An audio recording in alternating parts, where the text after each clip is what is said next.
Hey you guys, welcome back to the channel. Today what we're going to be doing is installing this cruise control switch on my street bob. And this is everything that came in the package. It's the left side perch that has the cruise control button right here, some zip ties, a couple screws. So as you can see, it's going to replace this bottom perch right here that has the cruise control module on the bottom of it. And we're going to route that just like how this wire is routed right here underneath through the bar down the risers. The original garage model riser, I don't know if you can see, but it actually has a channel that you can run it down through the middle here. You remove these two little brackets right here, and that actually gives you access to the wires. And they actually pop out right at the bottom here and then go down, route underneath here through this little rubber cover and in, and it gets all plugged in right there. First thing we got to do is take this front tank bolt off, lift up the tank. That'll give us access to these connectors where they're connected for the turn signals, the perch and gauges and stuff like that. Once all that's off, I should be able to just route everything through here out the bar and then pull the new one in. I've actually seen a few videos where guys, the way they did it was they were able to do it where they took the perch off here and were able to route everything through the bar while everything was still on the bike. I'm actually going to take everything off because it's just easier for me to do it that way. So everything from the right side and the left side is actually going to be disconnected. I'm going to pull everything out of here, pull it through here, take the entire thing off, and I'm just going to work on it over there. First, we're going to remove the seat and then just loosen up the rear tank bolt, and then we'll take out the front one. Okay, now that we got that bolt out and the back one loosened up, I'm just going to prop it up with my trusty old Screaming Eagle tuner box.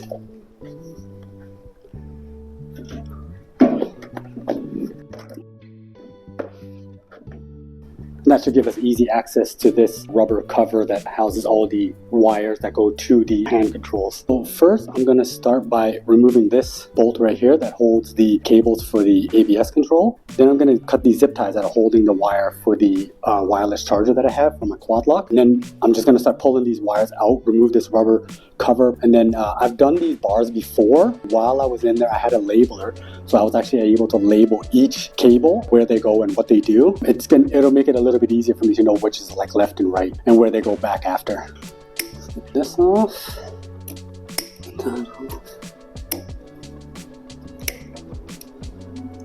And this bolt right here is a T27 Torx.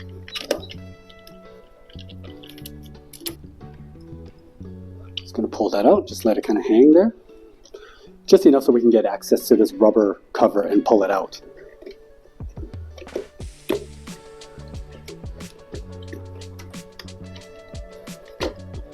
You might have to wiggle it a little bit up and down to try to get access to this plastic piece that actually holds all the connectors to the wiring harness. There's quite a bit of wires and connectors in there, so you kind of have to wiggle it around until you kind of get it loose. And you'll feel when they kind of pop out like that. And like I said, see, I was able to label mine. So this one is, I know it's for a throttle. This one's for my left perch. This one says headlight. Won't have to touch that one. Just my left perch here. But I'm actually going to pull out all of them because I'm taking my bar completely off. And this one is your speed sensor for your ABS. So I'm going to start pulling these connectors out right here. So usually the way it would work, I mean, at least on my bike, the left perch and left signal get connected to this bottom part here.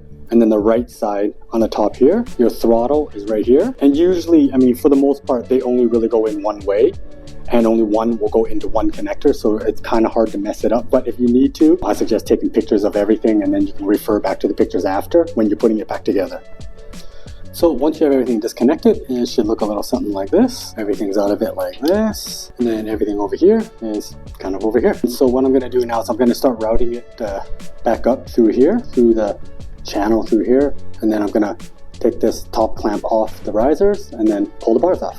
So with my riser setups, I have these little brackets that hold in the wires, so you can kind of run them almost internally through here, and then they kind of pop out at the bottom here. So first I got to remove these little brackets first to loosen up the wires here on both sides, and then I'm gonna take the bolts out of the top clamp off. Then I'm gonna loosen up the perch and then just let the clutch cable and brake side just kind of hang, and then everything should just come right off.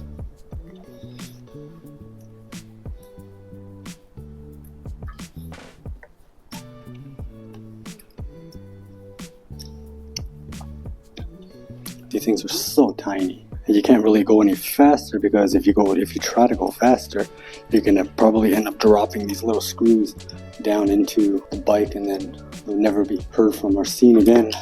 So that's one of the brackets right there that hold in the wires.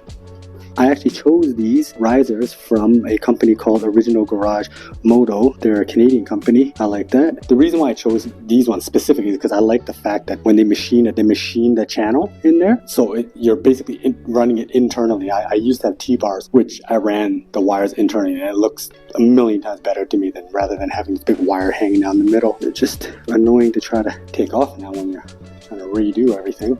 And this is going to be just as annoying when we're trying to put it back in. There it goes. There we go. Now that that's out, that should free up the wires here. I actually have the speedometer cable, the cable for the digital gauge. I actually pushed it into the right side as well. But now we have access to all the cables like this, and we can start, you can see we can start basically pulling it up through here. Now I'm just going to start taking apart the left and right perch and just kind of let the clutch cable and the brakes kind of just hang. I might try to find something to hold it up with and just kind of hang it off something so the cable's not being stressed. And then that'll give us access to the bar itself once we get this perch off. And then I'm going to pull the top clamp off, then everything should just come right off. And also I do have 12-point ARP bolts for my perch clamps here, and they're black. So the best way to take these off is to get your 12-point socket, take a tiny piece, a tiny little chunk off a paper towel or something like that, take it off like this, put it over it like this, and then put your socket on. That way you're not going to mar it up and you're not going to scratch it and start scratching off the black coating on it.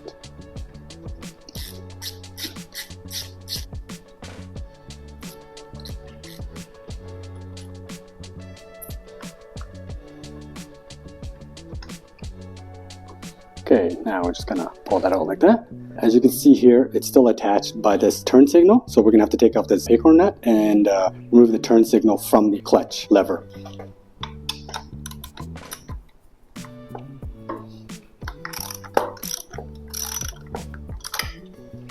This actually holds your mirror on too.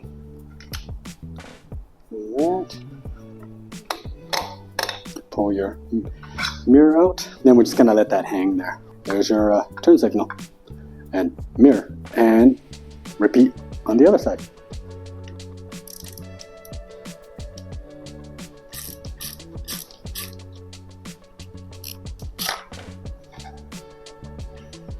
Take my keys off here first. There we go. And to remove the brake side, it is a 5/8 wrench.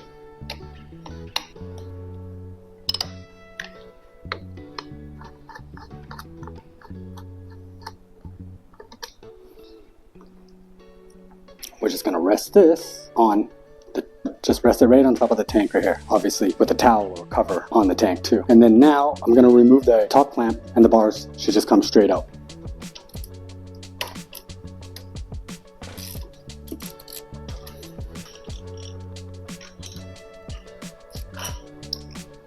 So depending on your setup, it might be obviously a little bit different, but with mine, I have the Original Garage Moto risers and top clamp, and these risers are actually made for a 1 1/8 inch bar, but I have the thrashing bars, which is a 1-inch bar, so I have these little shims in here that you can also get from Original Garage Moto. When you take them off, if you can see these little shims right here, you can buy it from Original Garage Moto. They sell these little shims here. They actually compensate for the fact that these bars are smaller or thinner. Just going to put that down there, take this shim out, and then we're going to pull the bar off. So in order to save myself some headaches, I took the digital gauge off. It's just literally one cable connection right here. You just disconnect it and you take it right off. And then slowly I'm going to start routing all the wires through here first, so they're here, and then I'll pull the bars straight off. Okay, I pulled the bar, put it on top of the tank here. As I'm slowly pulling out these cables here, I got the right side out, now I'm just pulling the left side, the rest of the left side out. It should just come out pretty easily, just like that. And here's the one for the gauge, here's the bar with all the wires out. Okay, so this is what it looks like here. This is the left side perch here. That is your right side. I basically just took all the right side cables and I just pulled them up and just kind of tucked them underneath here because we're not doing anything with them. And the left side here, we're literally just trying to get it from here to here. That's literally it. That's all we're trying to pull through. So I'm going to loosen up these T25s on the bottom and the top, and then we're going to start trying to, I'm going to try to pull it out just individually, just this cable right here, just for the perch, and I'm going to pull in some twine with it so then I can pull back the new one. If that doesn't work because of the connector, then I'm going to have to pull both of them out at the same time. When I did these bars, taking them off and putting them back on, I did not have to de-pin these at all. It wasn't difficult at all. I mean, you're really just pulling from here to here. We're talking like 8 inches, and then it pops out right here. For both sides, I was able to just pull them in without de-pinning it. For you, you might have to de-pin it, but I didn't have to. So yeah, we're going to try that first. I'm going to try to pull out just the perch cables and then pull the new one in. So first we're going to take the 2 screws out first.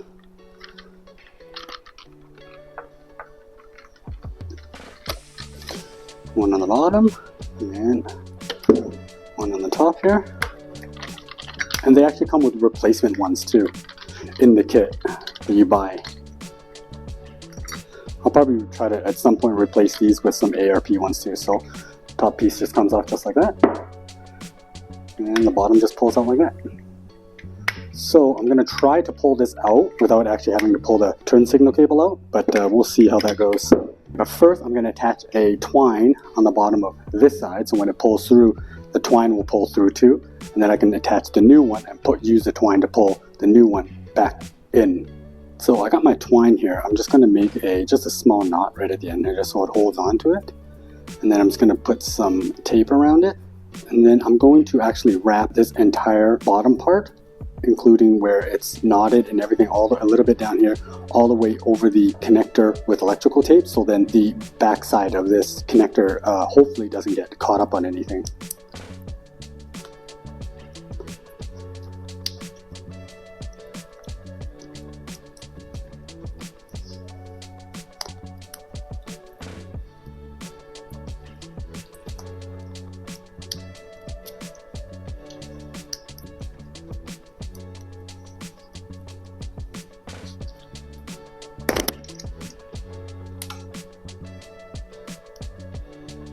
Okay, just like that, and then we'll see if we can get this through.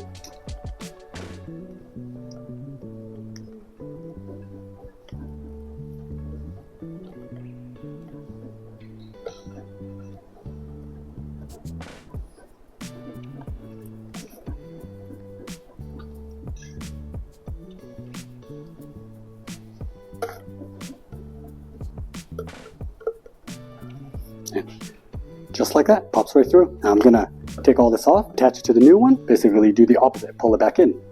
Okay, so now I have the new one taped up here, and I'm basically just gonna pull this through, and as I'm pulling through, I'm gonna feed it in. Hopefully everything goes smoothly, we'll see. I noticed that the inside of these bars here are actually pretty rough. That probably doesn't help with trying to pull wire in and out, but hopefully this goes smooth. I mean, pulling it out went super smooth. The only thing that's really blocking it is this wire right here, which is like super thin. You could see like once you kind of turn it sideways, it's very, very thin. The turn signal wire shouldn't be too bad. Plus there's only 2 wires for the left side. So this should be pretty easy, I hope. Let's see.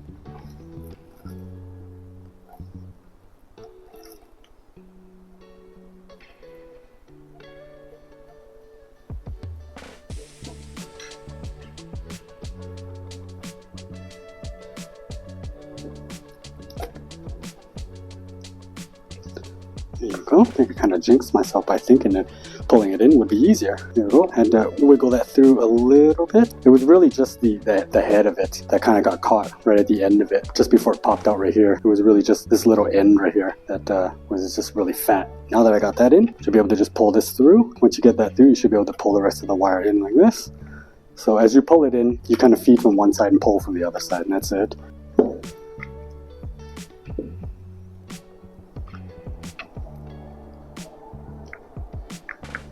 And that now goes on like that. So we're going to start putting everything back together. So now we're just going to put the screws back in. I'm going to put everything back in really loosely because once I actually get everything back on, I'm going to want to adjust everything to kind of like where my hand kind of fits everything, like whether I want more like this or more like this. I'm going to get it back on the bike and then start basically pulling the wires back through the risers. Then we'll go from there. First thing first, we're just going to push everything through that hole on the top triple tree, through that hole first, down to the bottom down here, down there. Have them kind of poking out first, and then start to decide which one is going to go to the right channel and the left channel and stuff like that.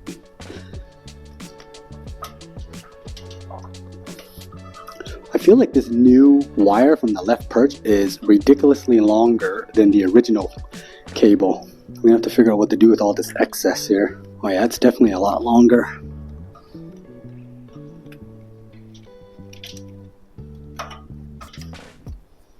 So I'm actually going to run the gauge cable down the left side as well. And I think I might actually run the cable for the quad lock charger down the left side as well. Seems like the left side just has more room, so it just makes more sense to run it down that side. So we'll just plug this back into the digital gauge there. It has the two sides actually different, so you can't really mix them up. Only one side will go into the digital gauge and one will go into the harness.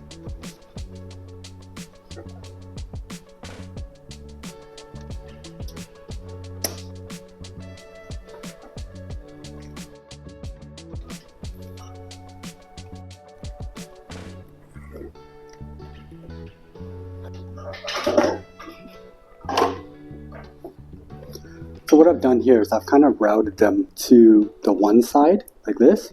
Everything right here coming out of here is going to the left side, and everything over there is going to the right side. Not sure if you guys can see that. And I just threw a zip tie on here just to separate the two, just before they go into the channel in here, and then they're gonna come all the way down here and then just pop out right at the bottom there. Okay, to save from boring you guys to death and watching me go through the tedious process of running everything through the little channels and everything, I did that. I didn't bother recording it. So now everything is at the bottom here. We just have to plug everything back into here. Hopefully if you guys are taking pictures of it, you guys will know where everything goes back. Usually the left side goes down here. The two plugs for the left side perch go here. Right side up here, throttle, headlight. It's pretty straightforward. The biggest thing that I find the most annoying about this is actually, once you get everything back in here, is actually trying to get it back into this tiny little hole here, because it's a lot of wires and moving around. And the one thing, I don't know why they did this, but this new cable for the left side perch is ridiculously longer than the original one. So once I plug this in, I'm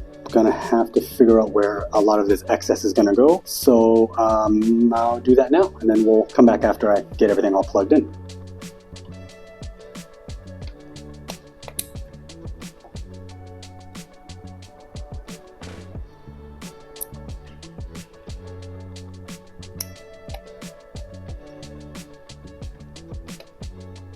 Oh, and those of you, I don't know if you guys might be wondering, but your throttle cable actually comes with a plug for the throttle, and then it also comes with this extra little wire that kind of hangs off here with a connector on it. This actually is for if you had heated grips. So you'd actually attach the heated grips, run the wires through, and then plug it in this side. But if you don't have it from the factory, this will just literally just hang out in there. It would just be dangling inside there. It won't be plugged into actually anything.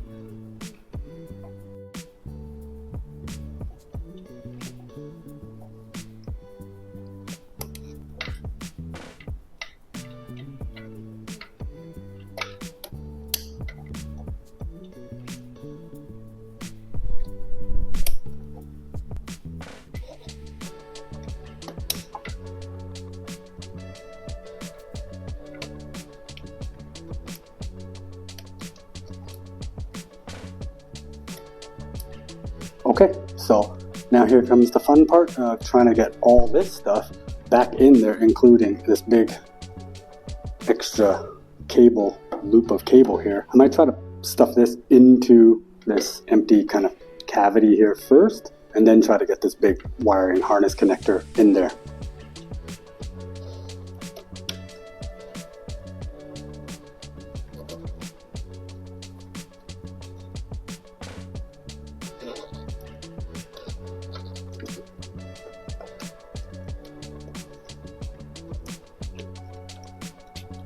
Okay, so as I suspected, obviously trying to get everything back in here was a massive struggle.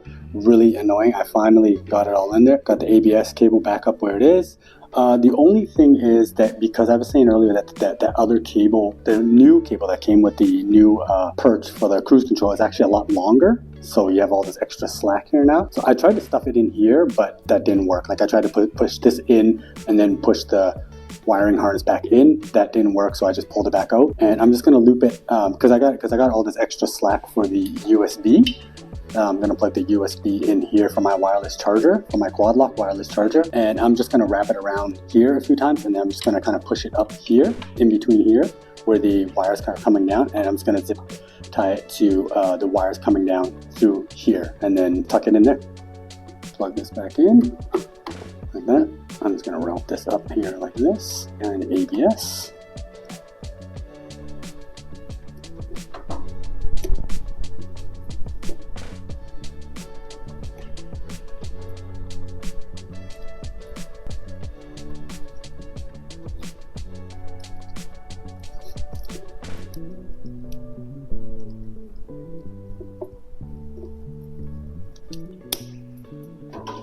And we got that all rolled up and wrapped up. I'm just going to stuff this back here, and I'm just going to tie wrap it to one of the other cables that are coming down, like the other bundles that are coming down, and then we'll get back up there and put all the hand controls back together. Okay, we're going to put everything back together. I'm going to start on the brake side. Basically, everything just goes straight back in. Just be really gentle with everything. And I'm going to put that on, and then the turn signal on. Now move over to the clutch side and then put that all back together.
Okay, brake side's done.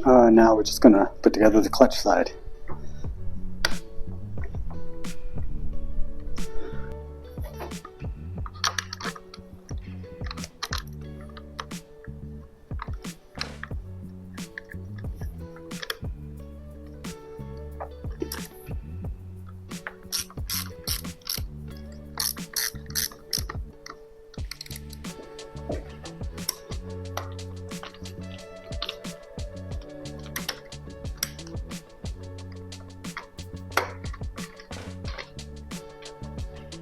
Okay, so I got everything back on. I left this loose. What I'm going to do is I'm going to put the seat back on, sit on the seat and kind of rotate this. I can already tell that this perch, I'm going to have to rotate it back this way a little bit because I like my handlebars a little bit further forward this way. So I'm going to do that, and then yeah, everything should be all wrapped up. Okay guys, so that's everything is back together there. Got it all lined up and everything, kind of to where I like it. I'll probably have to end up adjusting it a little bit more here and there as I go for a ride. But overall, yeah, this is pretty straightforward. If you've ever done bars or anything like that, it's not too complicated. You just have to really take your time, go slow, especially with like routing all these wires back in here. And the only thing we have to do now is go to Harley-Davidson and get them to actually turn on this feature. They just got to plug it up to their digital technician, plug it in, and it's just a little switch that they just turn on for the cruise control to actually work. We'll see how that goes, and then we'll let you guys know.